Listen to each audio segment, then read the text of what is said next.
Ao longo da minha trajetória, eu recebi por diversas vezes uma pergunta que parava tudo, que é: como que o front-end se comunica com o back-end? E essa pergunta vinha principalmente de pessoas técnicas e pessoas não técnicas.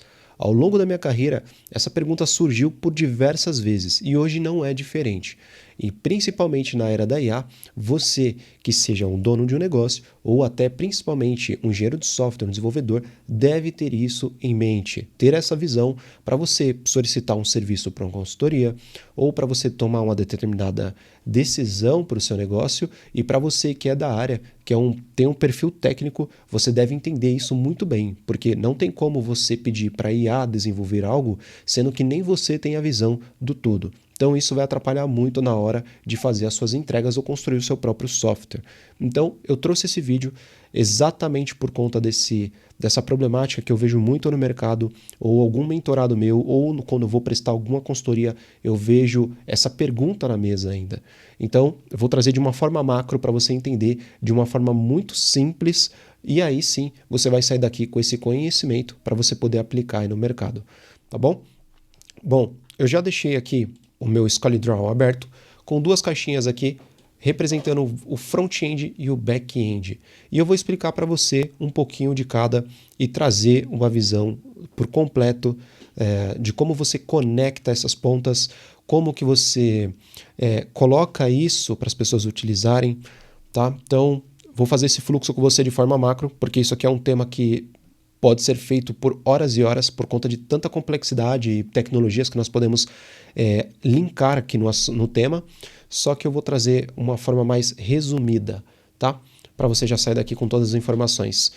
Então vamos lá. O primeiro ponto é front-end e back-end. Antes de responder como é que ele se comunica, tá? Nós precisamos entender aqui, principalmente para quem está chegando agora, não entende muito de tecnologia, ou aqueles que estão no mercado também para reforçar. O que é um front-end? Tá? O front-end é tudo aquilo que é interface gráfica, que você consegue ver e você usa para manipular ou fazer algum serviço. Um exemplo, se você tem um Excel aí e você utiliza ele, configura células, coloca cores, coloca as informações, aquilo é a sua interface para você manipular tudo. Então, ali é o seu front-end. Se você mexe num ERP, o Proteus da TOTS, por exemplo, ali também é um front-end. Se você mexe num CRM, um Salesforce, é seu front-end, e principalmente entrando nessa vertente aqui, o web que nós estamos mencionando, se eu abrir aqui o Google, ele basicamente é seu front-end, porque a sua interface de busca, onde você vai fazer todo o procedimento. Um outro exemplo aqui, se eu tenho essa é a minha plataforma, a Layer, onde eu presto mentoria, consultoria, as pessoas conseguem acessar aqui, é o front-end que eu criei aqui para as pessoas acharem, saberem do meu serviço, enfim. Tá bom? Só um exemplo aqui rápido. Legal, agora que você entendeu o que é front-end, nós vamos passar agora o que é o back-end, tá? O que é o back-end? O back-end basicamente é um servidor onde você vai colocar as suas aplicações, a parte da regra de negócios, a conexões com banco, chaves de cofre, vai verificar a parte de autenticar, né, verificar se e-mail e senha está correto para alguém poder acessar o seu serviço, é onde você vai comunicar com serviços externos. Então é o coração do software, da sua plataforma. É ali que você consegue colocar a sua regra de negócio, todo o core do seu negócio para poder processar e entregar ali no front-end, tá bom? Agora nós vamos ter, a partir desse momento, nós vamos ter algumas perguntas, até para chegar na parte de comunicação. Tá.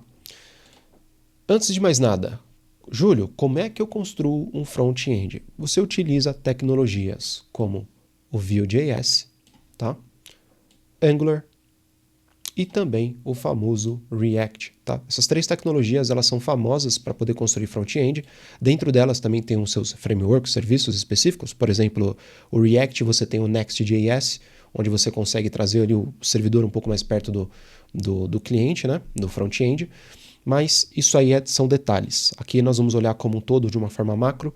Então, passando aqui para você, se você também é empreendedor, você tem a sua empresa, você está vendo esse vídeo, essas são as tecnologias que você deve procurar em um perfil, né, aí do LinkedIn. Se você quiser tentar contratar alguém ou quiser contratar alguém para sua empresa para desenvolver um front-end, são essas tecnologias que você utiliza para poder desenvolver. Ok? São as três mais utilizadas no mercado. Se você for utilizar a parte aí do... Aliás, eu ia duplicar, mas eu não vou. Se você for usar o front-end aí, você também pode pensar no mobile, tá? Que o mobile, ele também é um front-end, um aplicativo, certo? E aí no mobile você pode utilizar o Kotlin, React Native, Swift, você pode utilizar Flutter, que são tecnologias aí para você desenvolver na parte do mobile, perfeito? Então, agora que entendemos aqui o front, nós vamos agora vir para o back-end. O que você consegue construir aqui, com quais linguagens você constrói aqui no back-end? Tá? Eu não vou puxar as imagens ali, eu vou descrever aqui. Nós podemos ir de Java, JavaScript, né? Que aí você também tem o TypeScript embutido, ou até o próprio Python, tá? Python está crescendo bastante por conta da IA, mas ele também tem a capacidade de desenvolver a parte do back-end, tá? Então, é isso. Essas são as tecnologias que você consegue construir aqui também o back-end. Também tem Go, tem Rust, tem outras tecnologias, mas essas aqui é o que eu vou citar no momento, tá bom? Beleza. Agora que você entendeu o que é front-end e o que é back-end, nós vamos falar entre a comunicação entre eles. Que é a comunicação que nós vamos utilizar, tem diversas, mas eu vou explicar para vocês aqui algumas, mas a mais utilizada, que é a... Nossa, ele não está conectando aqui? Estou apoiando do ScaleDraw? Agora foi. Bom, nós vamos falar agora aqui sobre HTTP e HTTPS, que é um protocolo para você fazer essa comunicação. E basicamente o que é isso? Você faz uma chamada de API, uma API REST, que nós chamamos, né? Essa API REST é que comunica, faz a conexão entre o front-end e o back-end. Você vai falar, Júlio, mas tudo isso, toda essa tratativa é por meio de API? Sim, é por meio de API. Você tem outras formas de fazer, tá? Que você tem, por exemplo, deixa eu pegar aqui, você tem o gRPC, que é do Google, inclusive, deixa eu até colocar aqui, ó, Google, e basicamente ele é utilizado para trabalhar com microserviços. Então você tem diversos microserviços ali, por exemplo, de produto, de pagamento, de autenticação, e você usa esse protocolo para você comunicar entre esses serviços.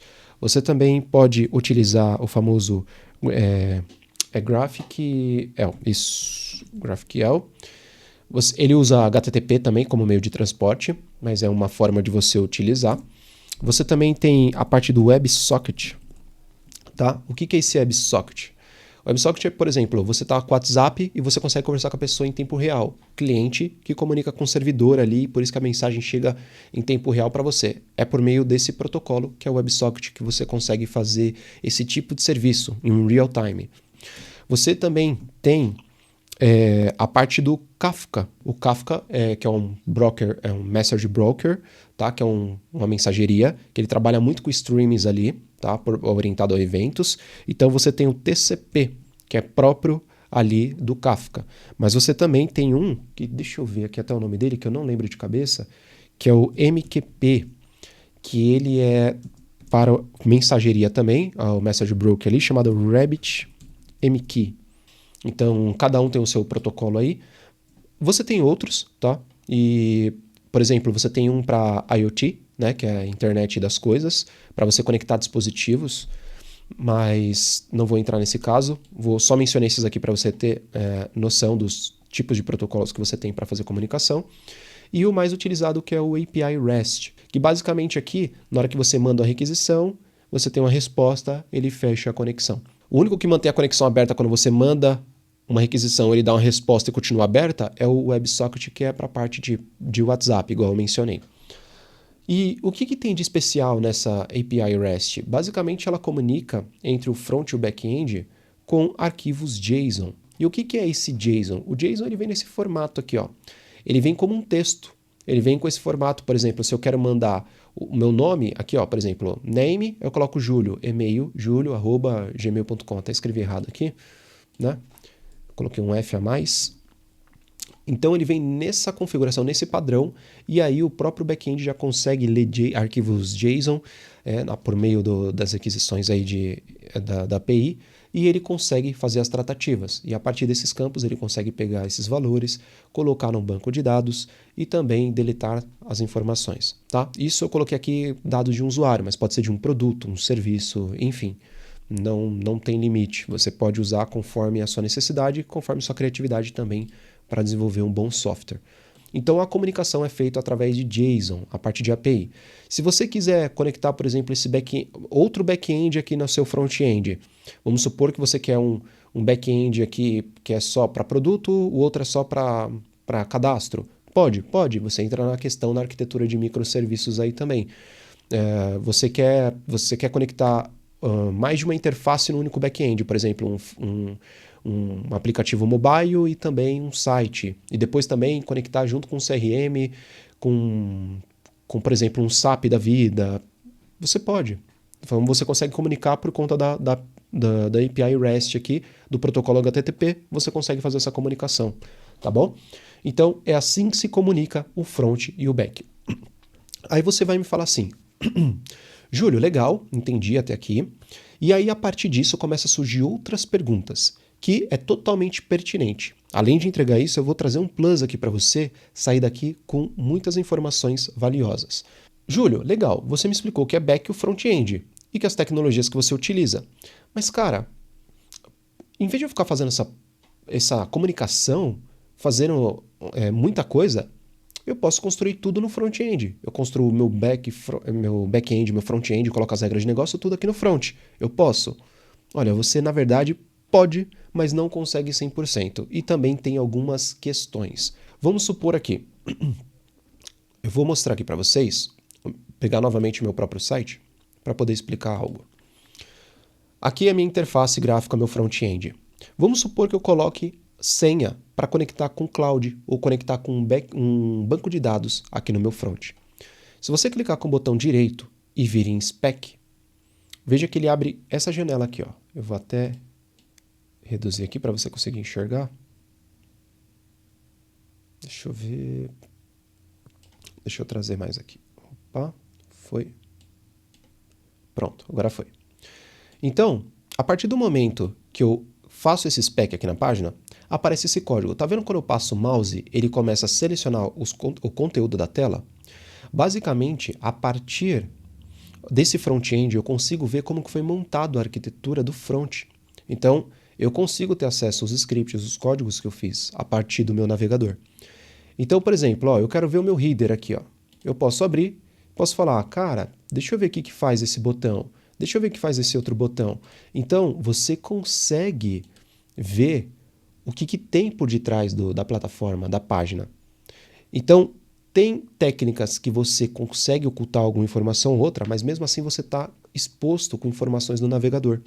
Se eu colocar regras sensíveis de negócio, uma senha, uma informação, uma palavra-chave para conectar o banco a algum serviço específico, alguém pode pegar. Então você tem o primeiro problema aqui de segurança, que é, por exemplo, os hackers, quando ele quer roubar alguma coisa de alguma plataforma, ou colocar algum redirecionamento de link, ele modifica esse front-end aqui, colocando scripts onde você pode ser hackeado. Você tem técnicas para você evitar esse tipo de brecha na segurança.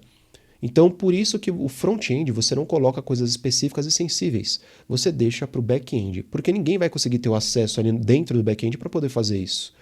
Tá? Óbvio que consegue hackear lá também? Consegue. Por isso que também tem técnicas específicas para poder tratar. Só que lá é mais seguro do que deixar essas informações no front-end. Ok? E então, explicando isso para você, deixa eu voltar lá no nosso ScaleDraw para explicar o restante. Por isso que nós colocamos os dados, as informações sensíveis e conexões com o banco no back-end e não no front-end. Júlio, mas eu sei que tem pessoas que usam o front-end para conectar com serviços.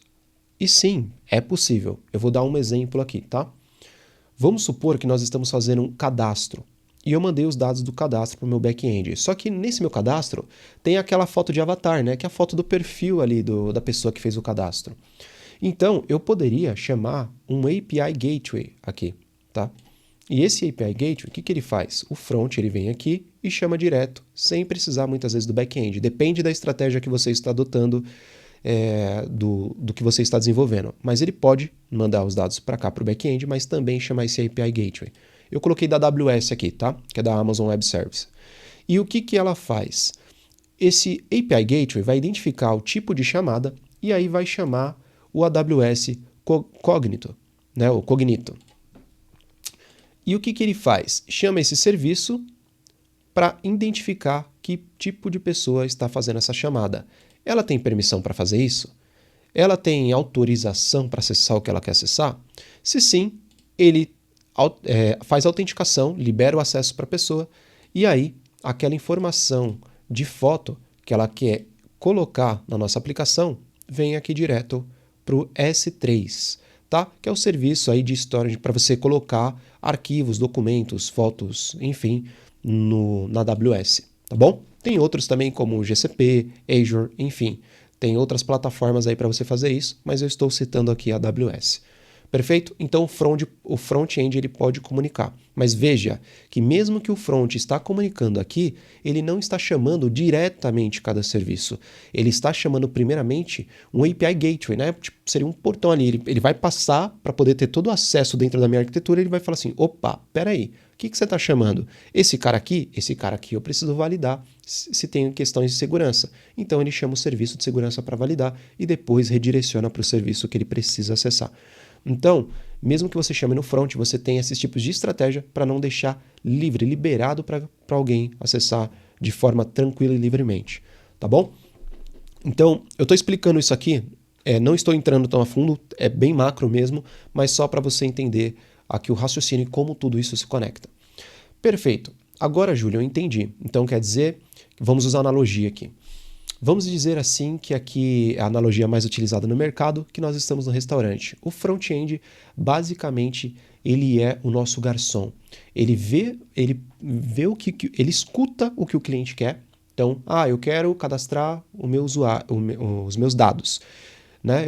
Por exemplo, eu quero o prato X. O garçom anota, ele chama, passa o arquivo de texto com pedido lá para a cozinha e os cozinheiros aqui dentro do back-end vão preparar. Então, assim como eles vão lá na despensa para pegar os ingredientes para fazer o seu prato, o back-end faz acessando o banco de dados, eu vou colocar o Postgre aqui, para poder acessar as informações, ou fazer o seu cadastro, ou acessar algum produto. Então, ele acessa um banco de dados. Mencionei o Postgre aqui, mas pode ser SQL Server ou qualquer outro tipo de banco. Júlio, mas e o Redis? O Redis é de cache. Tá, beleza. Ele também fica aqui no back-end. Ele vai fazer toda a tratativa do cache. Tá bom? Então, assim que ele foi no banco de dados, é a mesma coisa que ele foi na despensa, pegou o que ele precisava, o ingrediente ou a informação do cliente e trouxe, preparou, processou. Na hora que ficou pronto aqui o prato, ele devolve aqui o pedido para o garçom pegar e servir o cliente. Tá bom? Então, é assim que funciona essa comunicação através de API. Tá? E aí, já esclarecendo uma pergunta que também entra muito na mesa após essa de como é a comunicação, como que isso é publicado para as pessoas utilizarem. Né? Então, você pode fazer o seguinte, a partir do momento que você tem essa comunicação, você quer colocar isso em produção, ou seja, disponibilizar na internet. Só que antes disso, nós colocamos um carinha aqui no meio, que é o nosso repositório, tá?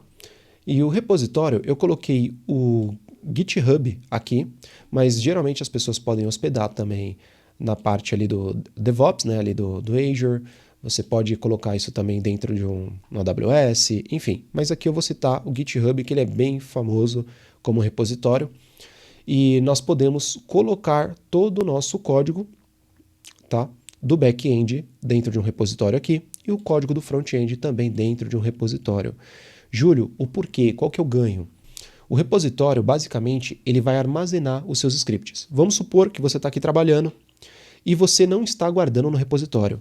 Acabou a energia, fechou sem salvar. Você perdeu tudo que você fez. Ou o seu computador pifou. caiu água, ele apagou, não liga mais. Cara, você perdeu tudo. Então, quando você manda para o repositório, você tem meio que um backup. Você tem informações protegidas. Óbvio que você não pode colocar todo tipo de informação, como senhas, dados sensíveis ou chaves de acesso de outras plataformas, por questões de segurança, porque o GitHub todo mundo consegue ver o seu script. Ok? Esse é o primeiro detalhe. O segundo, com o GitHub e o Git, você consegue fazer versionamento do código. Então, por exemplo, vamos supor que aquele meu site que eu mostrei para vocês está lá, está em produção, todo mundo consegue acessar. Eu fiz uma melhoria, uma mudança, e sem querer eu não percebi que eu fiz uma besteira e desconfigurou toda a página. E aí subiu, e as pessoas começam a acessar e falar, olha, não estou conseguindo acessar a página, não estou conseguindo acessar o serviço, está dando erro. Então eu poderia perder muito dinheiro. Imagine que eu estou aqui com uma empresa pequena. Agora imagine uma AWS, um McDonald's, uma iFood, uma Uber que tem milhares de usuários e ficar 1 minuto fora é papo de milhões. Então isso não pode ficar indisponível. Então é aí que o repositório nos ajuda. Nós podemos passar e verificar se realmente aquilo vai subir para produção. E é aí que entra as famosas pipelines, que é o famoso CI/CD. Deixa eu colocar uma caixinha aqui. O que é esse CI/CD? Basicamente é uma esteira que verifica se seu código está correto, se os testes rodaram 100%, para você poder publicar esse seu serviço. Então assim você evita ficar indisponível, evita qualquer tipo de erro, para você não gerar nenhum prejuízo financeiro para você ou deixar sua plataforma indisponível aí por muito tempo.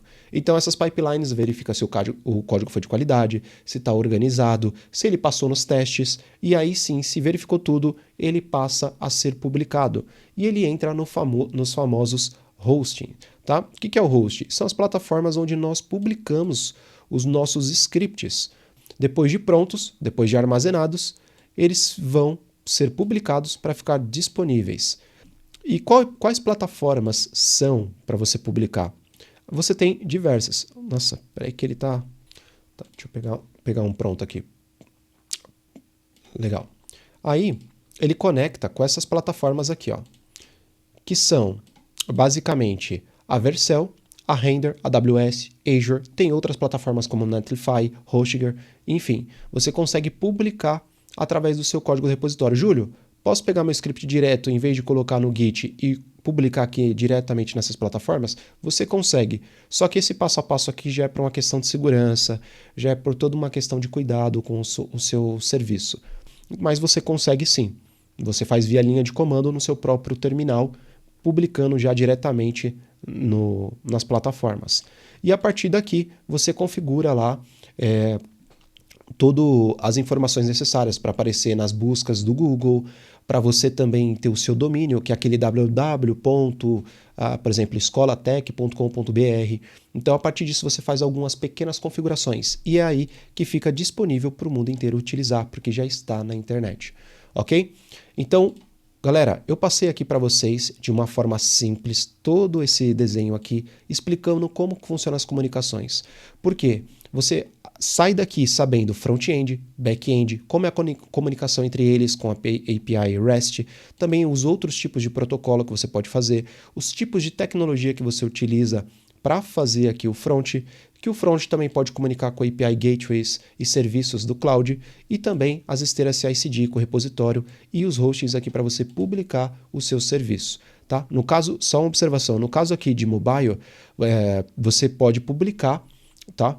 Lá na parte da Google Play ou na Apple Store. Perdão, Google Play. Na Play Store ou na Apple Store, que são as lojas aí para você publicar os seus aplicativos. E tem, óbvio, que tem um passo a passo, todo um procedimento, questões de segurança para você seguir, para você fazer essa publicação. Tá bom? Isso aqui é um pouquinho do que você pode ver da tecnologia. Tem muita coisa, isso aqui é só o macro mesmo, é a ponta do iceberg, porque tem uma infinidade de possibilidades de tecnologias que podem ser envolvidas aqui no meio, mas isso aqui é o básico para você entender. Então, já que você vai trabalhar com IA, você precisa entender, ter essa visão. Já que você é um cara de negócios, está montando a sua empresa, ou você já tem uma empresa e você precisa ter essa visão, aqui está essa visão macro para você entender o mínimo e poder contratar seus funcionários ou contratar algum serviço. Perfeito?